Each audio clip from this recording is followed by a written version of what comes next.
രാമ രാമ ഹരേ ഹരേ ഹരേ കൃഷ്ണ കൃഷ്ണ കൃഷ്ണ കൃഷ്ണ ഹരേ ഹരേ ഹരേ രാമ രാമ രാമ ഹരേ ഹരേ ഹരേ കൃഷ്ണ കൃഷ്ണ കൃഷ്ണ ഹരേ ഹരേ ഹരേ രാമ രാമ രാമ ഹരേ ഹരേ ഹരേ കൃഷ്ണ കൃഷ്ണ കൃഷ്ണ ഹരേ ഹരേ ഹരേ രാമ രാമ രാമ ഹരേ ഹരേ ഹരേ കൃഷ്ണ കൃഷ്ണ കൃഷ്ണ ഹരേ ഹരേ ഹരേ രാമ രാമ രാമ ഹരേ ഹരേ ഹരേ കൃഷ്ണ കൃഷ്ണ കൃഷ്ണ ഹരേ ഹരേ ഹരേ രാമ രാമ രാമ ഹരേ ഹരേ ഹരേ കൃഷ്ണ കൃഷ്ണ കൃഷ്ണ ഹരേ ഹരേ ഹരേ രാമ രാമ ഹരേ കൃഷ്ണ. ഹരേ കൃഷ്ണ മാധുരി. വാസുദേവായ. ഓം നമോ ഭഗവതേ വാസുദേവായ. ഓം നമോ ഭഗവതേ വാസുദേവായ.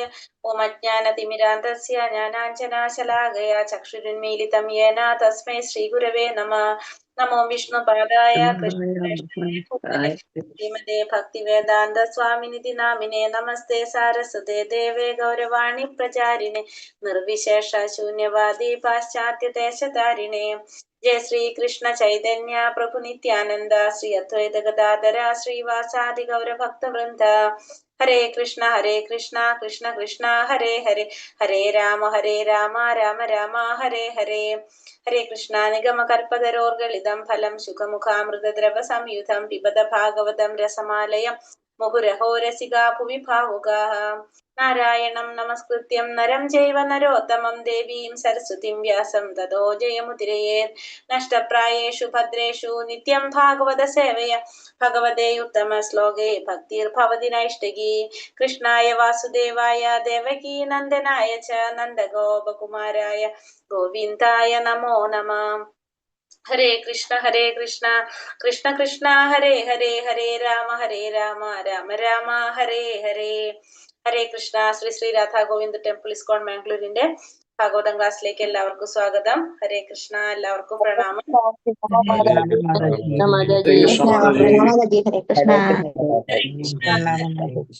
ഹരേ കൃഷ്ണ. എല്ലാവർക്കും പ്രണാമം മാതാജി. ഒന്നാമത്തെ സ്കന്ധം 11-ാം അധ്യായം ശ്രീകൃഷ്ണ ഭഗവാന്റെ ദ്വാരകാ പ്രവേശം. അധ്യായത്തില് എത്രാമത്തെ ശ്ലോകാണ്? 32 എടുക്കണം. 31 അവസ്ഥ കഴിഞ്ഞിട്ടില്ല. 31 കുറച്ചും കൂടെ ഉണ്ട്. കുറച്ചുകൂടി ഉണ്ട്. ഇന്നലെ നമ്മൾ എന്താ പറഞ്ഞത്? അത് ഇന്നലെ 16 ഭാര്യമാരുടെ അടുത്തേക്ക് ഭഗവാൻ ചെന്ന് അവര് നാണത്തോടെ ഭഗവാനെ വീക്ഷിക്കണു. എന്നിട്ട് ഭഗവാൻ 16 പത്നിമാരുടെ വീട്ടിലേക്കും ഭഗവാൻ വിസ്തരിക്കുകയാണ്. 16 അത്രയും കൃഷ്ണനായിട്ട് ഭഗവാൻ വിസ്തരിക്കണം. അത് ഭഗവാന് മാത്രമേ സാധിക്കുള്ളൂ. അത്രയും വിസ്തരിച്ച് ഭഗവാൻ ഓരോ ഗോപികുമാരുടെ അടുത്ത് ഓരോ കൃഷ്ണനായിട്ട് പല ലീലകളായിട്ട്. നാരദ മഹർഷി ഒരു കഥ പറയണത് അതിലില്ലേ, ഒരു വീട്ടിൽ ചെന്നപ്പോ ഭഗവാൻ കുട്ടികളെ കുളിപ്പിക്കുന്ന, ഒരു വീട്ടിൽ ചെന്നപ്പോ ഭഗവാൻ ഭാര്യമാരെ സന്തോഷിപ്പിക്കണം. അങ്ങനെ ഭഗവാൻ വിസ്തരിക്കുന്നതാണ് 31-ാമത്തെ ശ്ലോകത്തിൽ പറയണത്. അതിന് യോഗേശ്വരൻ എന്ന് പറയും ഭഗവാനെ, വൈഭവ പ്രകാശം എന്ന് പറയും ഭഗവാനെ, പ്രഭവ പ്രകാശം എന്ന് പറഞ്ഞാൽ ബലരാം. അവിടെയാണ് നിലനിർത്തിയത്. ആദ്യം അച്ഛനമ്മമാരെ സന്തോഷിപ്പിച്ചു, അവരെ ആശീർവാദം മേടിച്ചു. അത് കഴിഞ്ഞ് പിന്നെ ഗോപിമാരുടെ അടുത്തേക്ക് വന്നു, പത്നിമാരുടെ അടുത്തേക്ക് വന്നു. പിന്നെ അമ്മമാരെ കുറിച്ച് പറഞ്ഞില്ല, എന്താ പറഞ്ഞത്? മാതാക്കള് ശാസ്ത്രപ്രകാരം 7 മാതാക്കൾ ഉണ്ടെന്ന് പറഞ്ഞു. അതെ, 7 മാതാക്കളുണ്ട് ശാസ്ത്രപ്രകാരം. ശരിയാ. ഗുരുപത്നി, യഥാർത്ഥ മാതാവ് ഗുരുപത്നി, ബ്രാഹ്മണ പത്നി, രാജപത്നി, ഗോമാതാവ്, ധാത്രി, ഭൂമിദേവി. അങ്ങനെ 7 പത്നിമാര്, 7 മാതാക്കന്മാര് ഇമ്പോർട്ടന്റ്. പ്രധാനപ്പെട്ട 7 മാതാവിനെ കുറിച്ച് പറയുന്നുണ്ട്. ശ്ലോകം 31 കുറച്ചെടുത്തിട്ടുള്ളൂ. ഹരേ കൃഷ്ണ. ഓം നമോ ഭഗവതേ വാസുദേവായ. പത്ന്യാ പതി പ്രോഷ്യ ഗൃഹാനുപാഗതം വിലോക്യ സംജാത മനോമഹോത്സവഃ. സഹസാസനാശയാത് സാഗം വ്രീഡിതലോചനാനനഃ. ചൊല്ലിക്കോളൂ. ഭഗവതേ വാസുദേവായ ഹരേ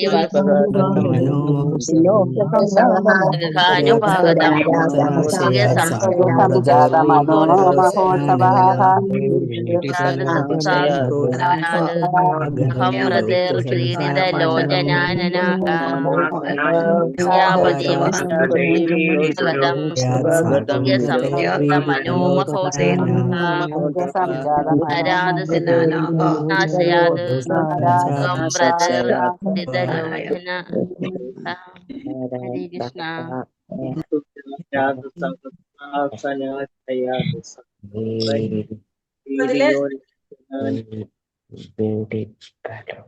ഭഗവാന്റെ ഭാര്യമാരെ കുറിച്ചാണ് ഈ ശ്ലോകത്തിൽ പറഞ്ഞുകൊണ്ടിരിക്കേണ്ടായിരുന്നത് അല്ലെ. അവര് വൈഭവം വരെ എടുത്തു. വൈഭവം ഭഗവാൻ അവിടം വരെ എടുത്തു. ആ ഒരു പാരഗ്രാഫ് എടുത്തിട്ട് അപ്പൊ ഭഗവാന്റെ ഭാര്യമാരെ കുറിച്ചുള്ള കാര്യങ്ങളാണ് നമ്മളോട് പറഞ്ഞുകൊണ്ടിരിക്കുന്നത്. ഭഗവാൻ 16,000 തൊട്ട് എന്താ പറയാ വിസ്തരണങ്ങളായിട്ട് ഓരോ കൊട്ടാരത്തിലും രാജ്ഞിമാരോടൊപ്പം ഓരോ കൊട്ടാരത്തിലും ഉണ്ടായിരുന്നു പറഞ്ഞു. അപ്പൊ അത് ഭഗവാന്റെ ശക്തി തന്നെയാണ്. അത് എത്ര ശക്തനായിരുന്നാലും ഭഗവാനെ പോലെ ആർക്കും ചെയ്യാനായിട്ട് സാധിക്കില്ല. അതുകൊണ്ട് ദൈവം വലിയവനാണ്. എന്താ പറഞ്ഞൂടെ, ആകയാൽ ആരും തന്നെ ഭഗവാന് സമനായിട്ടോ ഭഗവാനേക്കാൾ ഉന്നതനായിട്ടോ ആരും തന്നെ ഇല്ല. എല്ലാ വിധത്തിലും ഭഗവാൻ ശ്രേഷ്ഠനാണ്, ഭഗവാൻ വലിയവനാണ് എന്നത് ഒരു ശാശ്വത സത്യമാകുന്നു. അതുവരെ നമ്മൾ പറഞ്ഞത്. ഹരേ കൃഷ്ണ.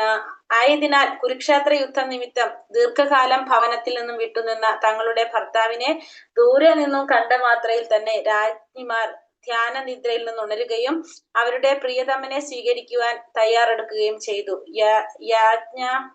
യാജ്ഞവൽക്യന്റെ ധാർമ്മിക അനുശാസനങ്ങൾ അനുസരിച്ച് ഭർത്താവ് ഭവനത്തിൽ നിന്നും വിദൂരത്തിലായിരിക്കുന്ന കാലത്ത് ഒരു സ്ത്രീ സാമൂഹ്യ ചടങ്ങുകളിൽ പങ്കെടുക്കുവാനോ ശരീരത്തെ അലങ്കരിക്കാനോ പാടുള്ളതല്ല.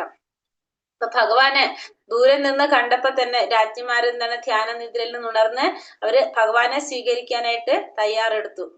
അപ്പൊ നമ്മൾ പറയുന്നത് യാജ്ഞവൽക്യന്റെ ധാർമ്മിക അനുശാസനങ്ങൾ അനുസരിച്ച് ഒരു ഭർത്താവ് ഭവനത്തിൽ നിന്നും വിദൂരത്തിലായിരിക്കുന്ന സമയത്ത് സ്ത്രീ സാമൂഹ്യമായ ചടങ്ങുകളിൽ പങ്കെടുക്കാനോ ശരീരത്തെ അലങ്കരിക്കാനോ പാടുള്ളതല്ല. കൂടാതെ അവർ ചിരിക്കുകയോ ഏത് സാഹചര്യത്തിലും ഏതെങ്കിലും ബന്ധുജനങ്ങളുടെ വസതിയിൽ പോവുകയോ ചെയ്യരുത്. ചിരിക്കാൻ പാടില്ല. ഏതൊരു സാഹചര്യത്തിലും ബന്ധുക്കളുടെ വസതിയിലൊന്നും പോകാനായിട്ട് പാടില്ല.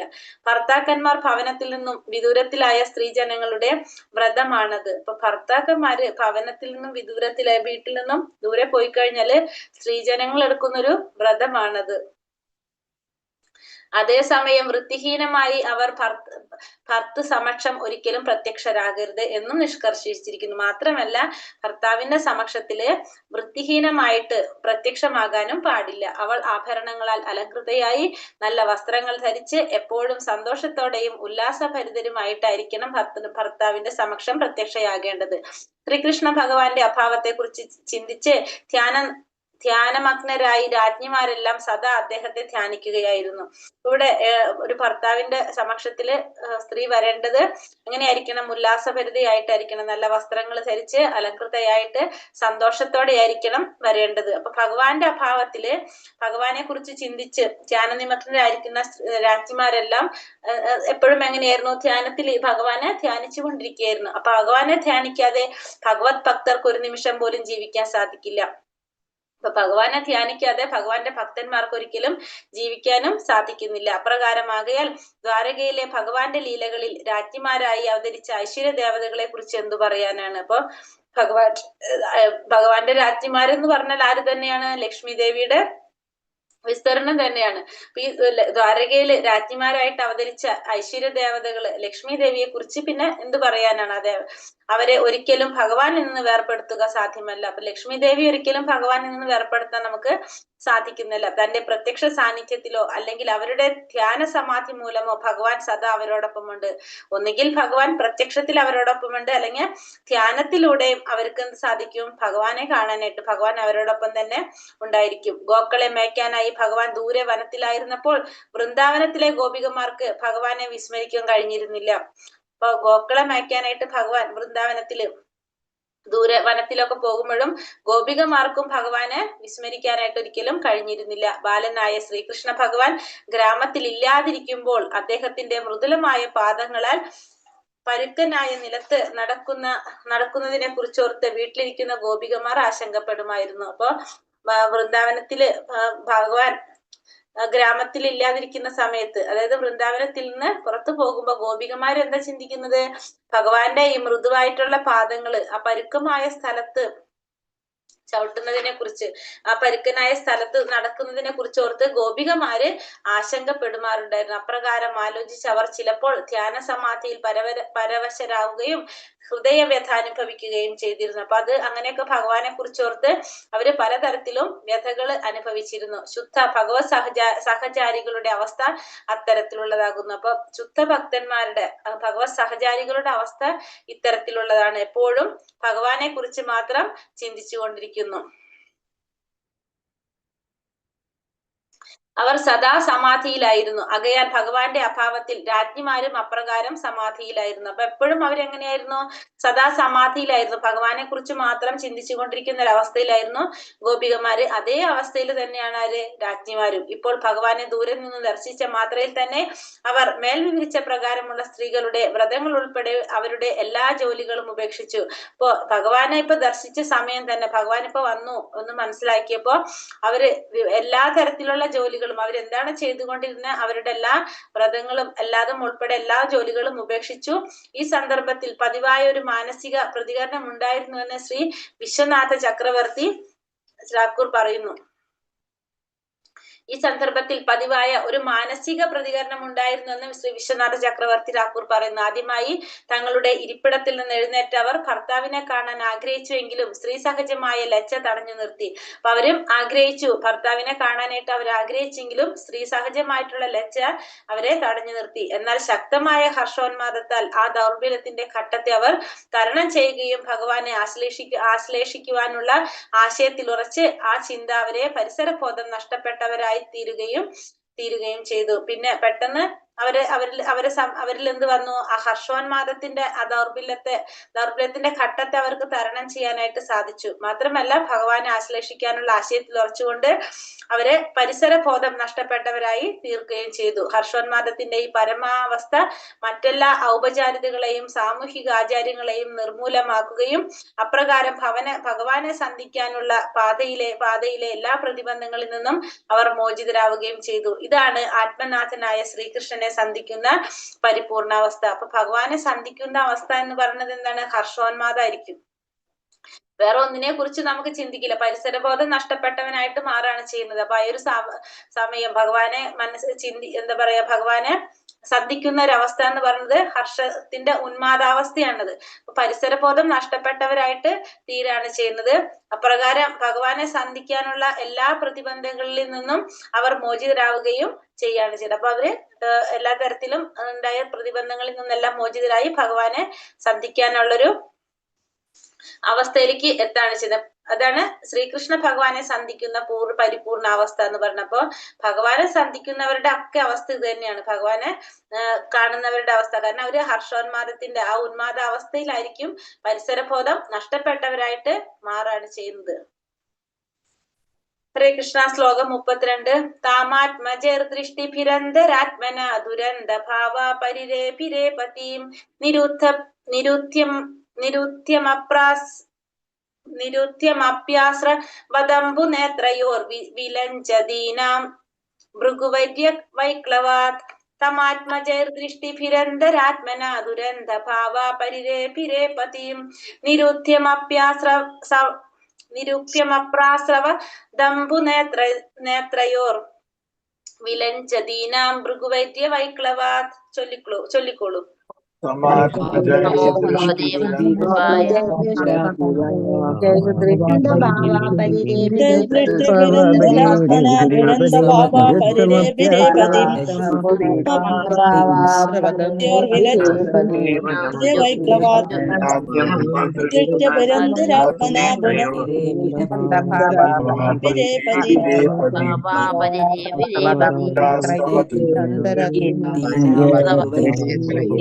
ആത്മജ ദൃഷ്ടിരന്തരാത്മഭാവാപരിതേ പ്രതി വൈഷ്ണവതം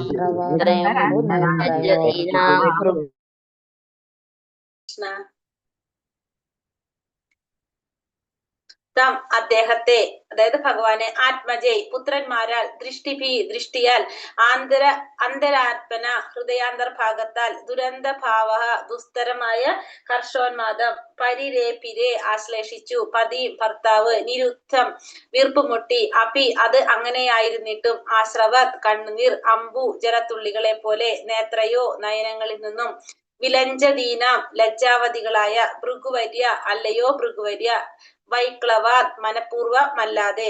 വിവർത്തനം ഭാവാർത്ഥം. ശ്രീല പ്രഭുപാദിക്ക് ജയ്. വിവർത്തനം: ദുസ്തരമായ ഹർഷോന്മാദം അത്ര ശക്തമാകയാൽ ലജ്ജാവതികളായ രാജ്ഞിമാർ ഭഗവാനെ അവരുടെ ഹൃദയത്തിന്റെ ഉള്ളറയിൽ ആദ്യം ആലിംഗനം ചെയ്തു. പിന്നീട് അവർ അദ്ദേഹത്തെ ദൃഷ്ടി കൊണ്ട് ആലിംഗനം ചെയ്തു. അതിനുശേഷം പുത്രന്മാരെ ആലിംഗനം ചെയ്യാനായി അദ്ദേഹത്തിന്റെ സമീപത്തേക്ക് അയച്ചു.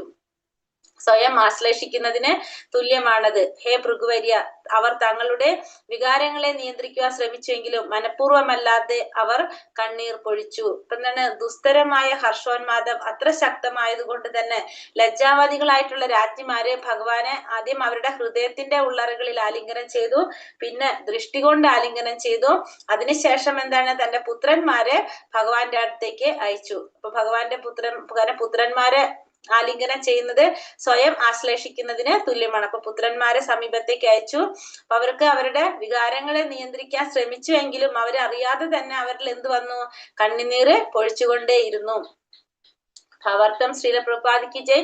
സ്ത്രീ സഹജമായ ലജ്ജയാൽ അവരുടെ പ്രിയ പതിദേവനായ ശ്രീകൃഷ്ണ ഭഗവാനെ ആലിംഗനം ചെയ്യാൻ രാജ്ഞിമാർക്ക് നിരവധി പ്രതിബന്ധങ്ങൾ ഉണ്ടായിരുന്നു. എന്നിരുന്നാലും അദ്ദേഹത്തെ വീക്ഷിച്ചും അവരുടെ ഹൃദയത്തിന്റെ ഉള്ളറകളിൽ നിവേശിപ്പിച്ചും അവരുടെ പുത്രന്മാരെ ആശ്ലേഷിക്കാനായി അയച്ചുകൊണ്ടും അവർ അദ്ദേഹത്തെ പുണർന്നു. എന്നിട്ടും പരിരംഭരണം അപൂർണമാകയാൽ നിയന്ത്രിക്കുവാനുള്ള എല്ലാവിധ ഉദ്യമങ്ങൾ ഉണ്ടായിട്ടും കണ്ണുനീർ അവരുടെ കവിൾത്തടങ്ങളിലൂടെ പ്രവഹിച്ചു. പുത്രൻ മാതൃശരീരത്തിന്റെ ഭാഗമായി വളർന്നതാകയാൽ പുത്രനെ ആശ്ലേഷിക്കാനായി അയക്കുന്നത് വഴി ഒരു ഭർത്താവിനെ പരോക്ഷമായി ആശ്ലേഷിക്കുന്നു. ലൈംഗിക വീക്ഷണകോണിൽ പുത്രൻ ആശ്ലേഷിക്കുന്നത് പതിപത്നി ആലിംഗനം പോലെയല്ല. എന്നാൽ സ്നേഹത്തിന്റെ കാഴ്ചപ്പാടിൽ ആലിംഗനം ഇച്ഛാപൂർത്തിയാകുന്നു. നയനങ്ങളാലുള്ള ആലിംഗനം ദാമ്പത്യ ബന്ധത്തിൽ അധികം സാർത്ഥകമാകുന്നു. ആകയാൽ പതിപത്നിമാർക്കിടയിൽ അത്തരം വികാരവിനിമയത്തിൽ യാതൊരു തെറ്റുമില്ലെന്നാണ് ശ്രീല ജീവഗോസ്വാമിയുടെ അഭിപ്രായം. അപ്പൊ ഇവിടെ സ്ത്രീ സഹജമായിട്ടുള്ള ലജ്ജ കൊണ്ട് അവര് എന്താണ്, ഈ രാജ്ഞിമാര് ഭഗവാനെ ആലിംഗനം ചെയ്യാനായിട്ട് രാജ്ഞിമാര് പലതരത്തിലുള്ള പ്രതിബന്ധങ്ങളും അവർക്കുണ്ടായിരുന്നു. പക്ഷെ എന്നാലും അവര് അദ്ദേഹത്തെ വീക്ഷണത്തിലൂടെയും ഹൃദയത്തിന്റെ ഉള്ളറകളിൽ നിവേശിപ്പിച്ചുകൊണ്ടും പുത്രന്മാരെ അയച്ചുകൊണ്ടും ആശ്ലേഷിക്കാനായിട്ട് അദ്ദേഹത്തെ പുണർന്നു. മാത്രമല്ല, എന്നിട്ടും അവർക്ക് എന്താണ്, അവരുടെ ആഗ്രഹങ്ങൾ ആ ഹർഷോന്മാദത്തിൽ നിൽക്കുന്ന ഒരു അവസ്ഥയിലാണ് അവരിൽ. അത് അപൂർണമായതുകൊണ്ട് തന്നെ ആ നിയന്ത്രിക്കാനുള്ള എല്ലാവിധ ഉദ്യമങ്ങൾ ഉണ്ടായിട്ടും എന്താണ്, കണ്ണുനീര് കവിൾത്തടങ്ങളിലൂടെ പ്രവഹിച്ചു കൊണ്ടിരുന്നു. പുത്രന്മാരെ ആശ്ലേഷിക്കുന്നത് വഴി എന്താണ്, ഒരു ഭർത്താവിനെ പരോക്ഷമായിട്ട് ആശ്ലേഷിക്കുകയാണ്. കാരണം മാതൃശരീരത്തിന്റെ ഒരു ഭാഗമാണ് തന്റെ പുത്രൻ എന്ന് പറയുന്നത്. പിന്നെന്താ പറഞ്ഞത്?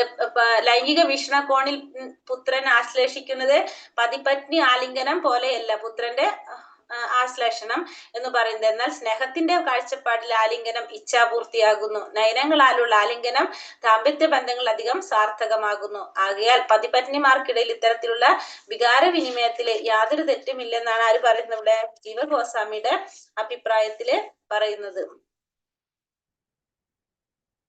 ഹരേ കൃഷ്ണ. ശ്ലോകം 33.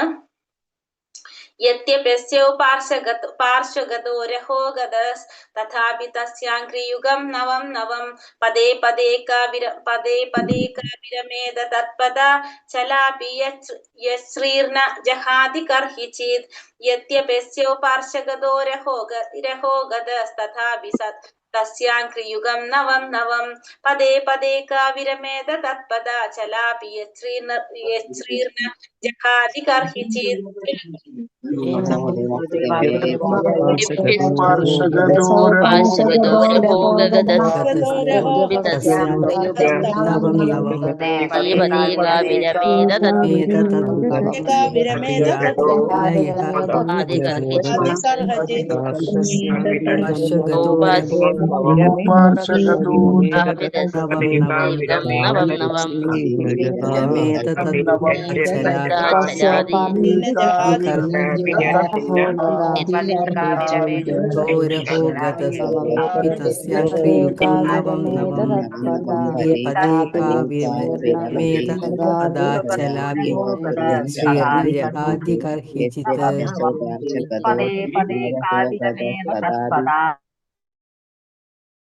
ഹരേ കൃഷ്ണ.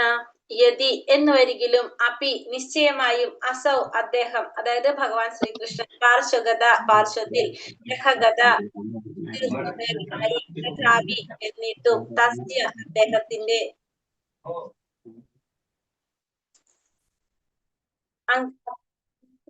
അങ്ക്രിയുഗം ഭഗവാന്റെ പാദാംബുജങ്ങൾ, നവനവം നവനവമായ, പദേ പദേ ഓരോ പദം വെപ്പിലും, ക ആര്, വിരമേത വേർപിരിക്കാൻ കഴിയൂ, തത് പദ അദ്ദേഹത്തിന്റെ പാദങ്ങളിൽ നിന്നും, ചലാപി ചലിക്കുന്ന, യത് ആരെ, ശ്രീ ഐശ്വര്യ ദേവത, ന ഒരിക്കലും, ജഹാദി ത്യജിക്കുന്നു, കർഹിചിത് ഏത് സമയത്തും.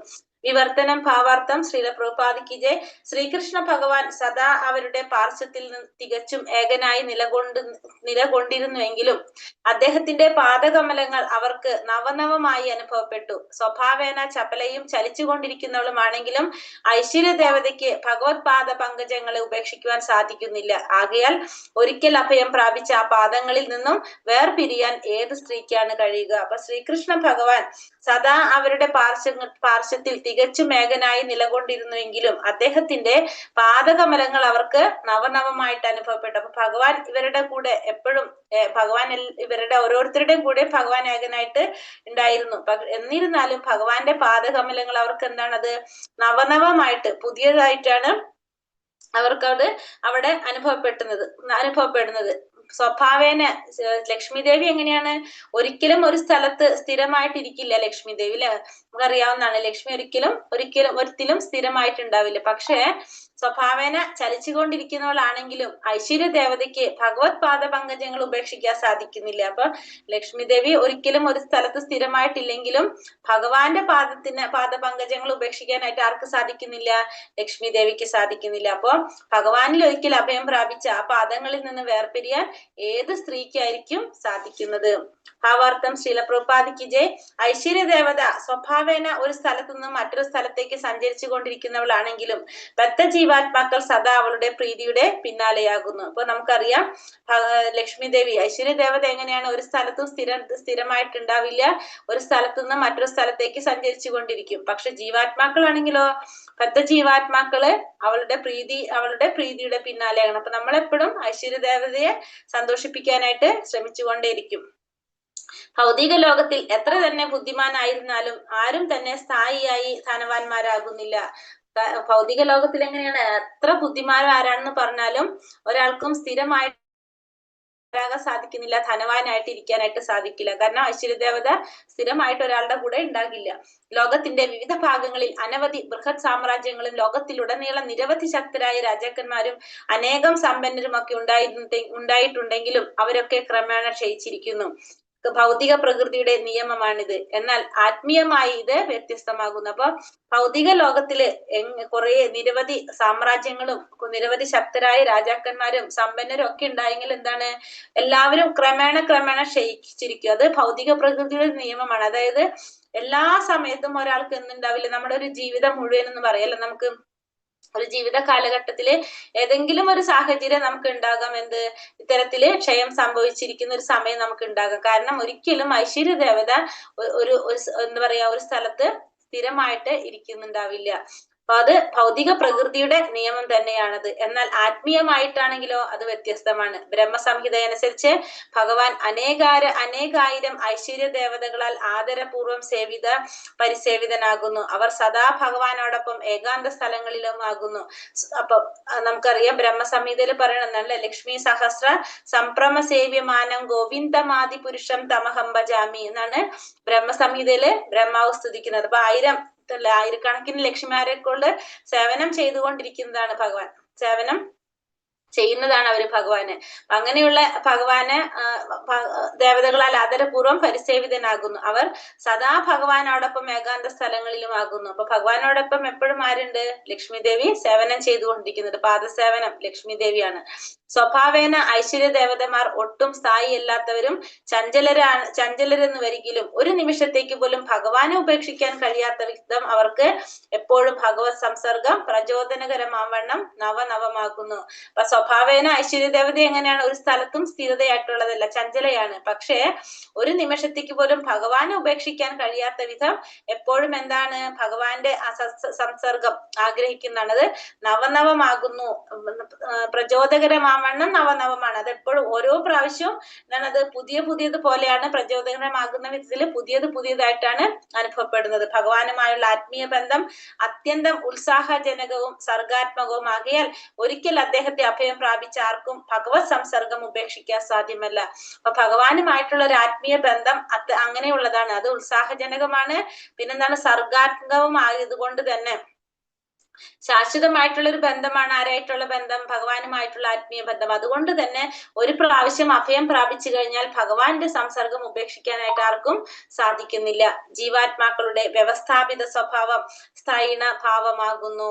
പുരുഷൻ അഥവാ ആസ്വാദകൻ ഭഗവാനാകുന്നു. അപ്പോ ജീവാത്മാക്കള് പൊതുവെ എല്ലാവരും എങ്ങനെയാണ്? ജീവാത്മാക്കളെല്ലാം സ്ത്രീകളാണെന്ന് പറഞ്ഞ സ്ത്രൈണഭാവമാണ്. ആരുടെ? വ്യവസ്ഥാപിത സ്വഭാവം ജീവാത്മാക്കളുടെ സ്ത്രീ സ്വഭാവം സ്ത്രൈണഭാവമാണ്. പുരുഷൻ എന്ന് പറയുന്നത് ആസ്വാദകൻ. ഒരേ ഒരു പുരുഷൻ മാത്രമേ ഉള്ളൂ. അതാരാണ്? ഭഗവാൻ മാത്രാണ്. ബാക്കി എല്ലാ ജീവാത്മാക്കളും ആരാണ്? സ്ത്രീകളാണ് എന്നാണ് പറയുന്നത്. ഭഗവാന്റെ വിഭിന്ന ശക്തികളുടെ എല്ലാ ആവിഷ്കാരങ്ങളും സ്വഭാവേന സ്ത്രൈണഭാവം ഉളവാകുന്നു. അപ്പൊ ഭഗവാന്റെ എല്ലാ ശക്തികളുടെയും ആവിഷ്കാരങ്ങളും സ്വഭാവത്തിൽ എങ്ങനെയാണ്? സ്ത്രൈണഭാവത്തിലാണ് ഉള്ളത്. ഭഗവത്ഗീതയിൽ ജീവാത്മാക്കളെ പരാപ്രകൃതി അഥവാ ഉയർന്ന ശക്തി എന്ന് അടയാളപ്പെടുത്തിയിരിക്കുന്നു. അപ്പൊ ഭഗവത്ഗീതയിൽ പറയുന്നല്ലേ, ഭൗതിക പ്രകൃതി എന്ന് പറയുന്നത് ജീവാത്മാക്കളെയാണ്. പരാപ്രകൃതി എന്ന്, ഉയർന്ന ശക്തി എന്ന് ജീവാത്മാക്കളെ പറയുന്നു. ഭൗതിക ഘടകങ്ങൾ അപരാപ്രകൃതി അഥവാ താഴ്ന്ന ശക്തിയാകുന്നു. അത്തരം ശക്തികൾ യജമാനന്റെ അഥവാ ആസ്വാദകന്റെ സംതൃപ്തിക്കായി സദാ നിയോഗിക്കപ്പെട്ടിരിക്കുന്നു. രണ്ടാമത്തത് ഒന്ന് പരാപ്രകൃതി, പിന്നെ അപരാപ്രകൃതി. ഇത് ഭഗവാന്റെ ആസ്വാദനത്തിന് വേണ്ടിയിട്ടാണ് ഇതൊക്കെ നിയോഗിക്കപ്പെട്ടിരിക്കുന്നത്. ഭഗവത്ഗീത 5:29 പരാമർശിച്ചിരിക്കുന്നത് പോലെ പരമാസ്വാദകൻ സ്വയം ഭഗവാൻ തന്നെയാകുന്നു. അപ്പൊ എല്ലാവരുടെയും ആസ്വാദകൻ ആരാണ്? പരമഭോക്താവ് ഭഗവാൻ തന്നെയാണ്.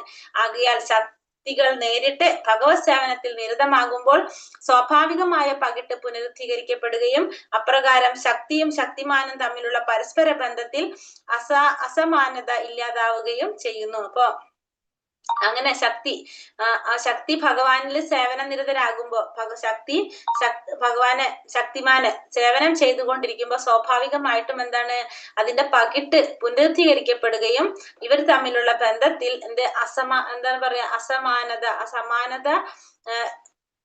സമാനതയുണ്ടാവുകയും ചെയ്യും, അസമാനത ഇല്ലാതാവുകയും ചെയ്യുന്നു. പൊതുവെ സേവനം അനുഷ്ഠിക്കുന്നവർ ഭരണകൂടത്തിന്റെ അഥവാ രാജ്യത്തിലെ പരമാസ്വാദകന്റെ കീഴിൽ ഏതെങ്കിലും പദവി എപ്പോഴും കാക്ഷിക്കുന്നു. അപ്പൊ സേവനം ചെയ്യുന്നവർ എപ്പോഴും എന്താഗ്രഹിക്കാണ്? ആ പരമാസ്വാദകന്റെ കീഴിൽ ഏതെങ്കിലും ഒരു പദവി ആഗ്രഹിക്കുന്നവരാണ്. പ്രപഞ്ചത്തിനുള്ളിലും പുറത്തും സർവ്വതിന്റെയും പരമാസ്വാദകൻ ഭഗവാനാകിയാൽ അദ്ദേഹത്താൽ നിയമിതനാക്കപ്പെടുന്നത് ആനന്ദപ്രദമാക്കുന്നു. അപ്പൊ എല്ലാത്തിലും ഈ പ്രപഞ്ചത്തിന്റെ ഉള്ളിലും പുറത്തുമായിട്ടുള്ള സർവ്വതിന്റെയും ആസ്വാദകൻ ആര് തന്നെയാണ്? ഭഗവാൻ തന്നെയാണ്. അപ്പൊ അതുകൊണ്ട് തന്നെ അദ്ദേഹത്താൽ നിയമിതനാക്കപ്പെടുന്നത് ആനന്ദപ്രദമാകുന്നു. അപ്പൊ അദ്ദേഹം തന്നെ നമ്മളെ നിയമിച്ചു കഴിഞ്ഞാൽ നമുക്ക് എന്താണ് സന്തോഷമാണ്. നമ്മൾ ഭഗവാനാണ് എല്ലാത്തിന്റെയും നിയന്താവ്, പരമ ആസ്വാദകൻ ഭഗവാനാണ്. നമ്മളാരാണ്? ഭഗവാന്റെ സേവകരാണ്. ഭഗവാന്റെ പരമഭരണ വ്യവസ്ഥയിൽ സേവനത്തിൽ ഒരിക്കൽ നിയുക്തനായി കഴിഞ്ഞാൽ ആ കർമ്മ നിയമത്തിൽ നിന്നും വിമുക്തനാകാൻ ഒരു ജീവാത്മാവും കാക്ഷിക്കുന്നില്ല. അപ്പൊ ഭഗവാൻ നമ്മളെ നിയമിച്ചു കഴിഞ്ഞാൽ, ഭഗവാന്റെ സേവനത്തിനായിട്ട് നമ്മളെ നിയമിച്ചു കഴിഞ്ഞാൽ, നമ്മൾ അതിനെ നിയുക്തനാക്കി കഴിഞ്ഞാൽ ആ കർമ്മ നിയമനത്തിൽ നിന്നും വിമുക്തനാകാനായിട്ട് പിന്നെ ഒരു ജീവാത്മാവും ആഗ്രഹിക്കുന്നില്ല. ഭഗവാന്റെ പരമ സേവനത്തിന് കീഴിൽ ഏതെങ്കിലും നിയമം അർത്ഥിക്കുകയാണ് മാനവ ജീവിതത്തിന്റെ അത്യുന്നത പരിപൂർണത. അപ്പൊ ഒരു മനുഷ്യ ജീവിതത്തിന്റെ പരിപൂർണത എന്ന് പറയുന്നത് എന്താണ്? ഭഗവാന്റെ ആ പരമ സേവനത്തിന്റെ കീഴില് നമ്മള് ഏതെങ്കിലും നിയമം അർത്ഥിക്കുക എന്നുള്ളതാണ് മാനവ ജീവിതത്തിന്റെ പരിപൂർണത എന്ന് പറയുന്നത്. അത് ഒരാളെ അങ്ങേയറ്റം ആക്കുന്നു. ഭഗവാന്റെ ബന്ധമില്ലാതെ ചഞ്ചലയായ ഐശ്വര്യ ദേവതയെ ഒരാൾ അന്വേഷിക്കേണ്ടതില്ല. അപ്പൊ നമ്മുടെ അത്യുന്നതമായ പരിപൂർണത, നമ്മുടെ ജീവിതത്തിന്റെ ഏറ്റവും ഉന്നതമായിട്ടുള്ള പരിപൂർണത എന്ന് പറയുന്നത് ഭഗവാന്റെ സേവനം. അതാണ് പരിപൂർണമായ കാര്യം. പക്ഷെ ഭഗവാനുമായിട്ട് ബന്ധമില്ലാതെ നമുക്ക് എന്താ അന്വേഷിക്കേണ്ട ആവശ്യമില്ല? ആര്? ഐശ്വര്യ ദേവതയെ അന്വേഷിക്കേണ്ട ആവശ്യമില്ല. അപ്പൊ ലക്ഷ്മി ദേവി നമുക്ക് ഉണ്ടാവണമെങ്കിൽ നമ്മൾ എന്ത് വേണം? ഭഗവാനായിട്ട് ബന്ധം ഉണ്ടെങ്കിൽ മാത്രമേ നമുക്ക് ഐശ്വര്യ ദേവതയെ കുറിച്ച് അന്വേഷിക്കേണ്ട ആവശ്യം തന്നെയുള്ളൂ. അപ്പൊ അല്ലാതെ നമ്മൾ ഐശ്വര്യ ദേവതയെ കുറിച്ച് അന്വേഷിച്ചിട്ട് കാര്യമില്ല. ഹരേ കൃഷ്ണ. ശ്ലോകം 34. ഏവം നൃപാണാം ക്ഷിതിഭാര ജന്മനാം അക്ഷൗഹിണീഭി പരിവൃത്ത തേജസാം വിധായ വൈര്യം ശ്വസനോ യഥാ നലമിഥോ വധേനോ പരതോ നിരായുധ.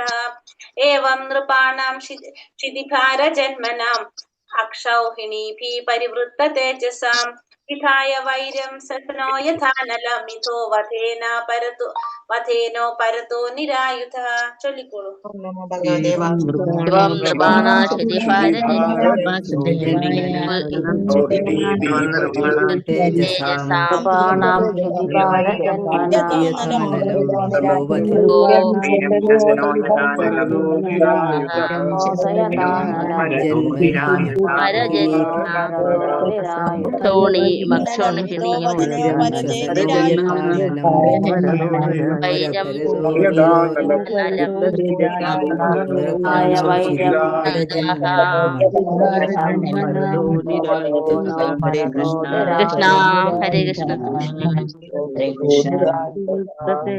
കൃഷ്ണ. അത് വായിച്ചിട്ട് നിർത്താം നമുക്ക്. ഏവം അപ്രകാരം നൃപാണാം രാജാക്കന്മാരുടെ അഥവാ ഭരണാധിപന്മാരുടെ ക്ഷിതിഭാര ഭൂമിയുടെ ഭാരം ജന്മനാം അവിധം ജാതരായ അക്ഷൗഹിണിഭി അശ്വങ്ങൾ, ഗജവീരന്മാർ, തേര്, കാരാൾപ്പട എന്നിവയുൾപ്പെടുന്ന സൈന്യബലത്താൽ ശാക്തീകരിക്കപ്പെട്ട് പരിവൃത്ത അത്തരം പരിതസ്ഥിതികളാൽ മതോദ്ധരായ തേജസാം ശൗര്യം വിധായ സൃഷ്ടിച്ച് വൈരം വിദ്വേഷം ശ്വസന മുളവർഗത്തിൽപ്പെട്ട ചെടികളും കാറ്റും തമ്മിലുള്ള പരസ്പര പ്രവർത്തനം യഥാ അതേപോലെ അനലം അഗ്നി മിഥ പരസ്പരം വധേന അവരെ വധിക്കുകയാൽ ഉപരത മോചിപ്പിച്ചു നിരായുധ അത്തരം യുദ്ധത്തിൽ പങ്കുചേരാതെ. വിവർത്തനം ശ്രീല പ്രഭുപാദിക്ക് ജയ്. ഭൂമിക്ക് ഭാരമായിരുന്ന എല്ലാ രാജാക്കന്മാരെയും വധിച്ച ശേഷം ഭഗവാൻ ശാന്തനായി അശ്വസേന, ഗജസേന, തേര്, കാലാൾപ്പട തുടങ്ങി ഉൾപ്പെടുന്ന അവരുടെ സൈന്യബലത്തിൽ രാജാക്കന്മാർ അങ്ങേയറ്റം അഹങ്കരിച്ചിരുന്നു. ഭഗവാൻ സ്വയം പോരാട്ടത്തിൽ അംഗമായിരുന്നില്ല. അദ്ദേഹം അതിശക്തരായ ഭരണാധിപന്മാർക്കിടയിൽ വിദ്വേഷം മാത്രം സൃഷ്ടിക്കുക ചെയ്യുകയും അവർ അന്യോന്യം യുദ്ധത്തിൽ ഏർപ്പെടുകയും ചെയ്തു. അപ്പൊ ഭൂമിക്ക് ഭാരമായിരുന്ന എല്ലാ രാജാക്കന്മാരെയും വധിച്ച ശേഷം ഭഗവാൻ ശാന്തനായി. ഭഗവാൻ എന്ത് ചെയ്തു? എല്ലാ തരത്തിലുള്ള രാജാക്കന്മാരെ, വാസുരിക സ്വഭാവത്തിലുള്ള ഭൂമിക്ക് ഭാരമായിട്ടുള്ള ധർമ്മം അനുസരിക്കാത്ത എല്ലാ രാജാക്കന്മാരെയും വധിച്ച് ഭഗവാൻ ശാന്തനായി. അശ്വസേന, ഗജസേന, തേര്, കാലാൾപ്പട തുടങ്ങി ഉൾപ്പെടുന്ന അവരുടെ സൈന്യബലത്തിൽ രാജാക്കന്മാർ അങ്ങേയറ്റം അഹങ്കരിച്ചിരുന്നു. അപ്പൊ അവർക്കൊക്കെ എങ്ങനെയായിരുന്നു?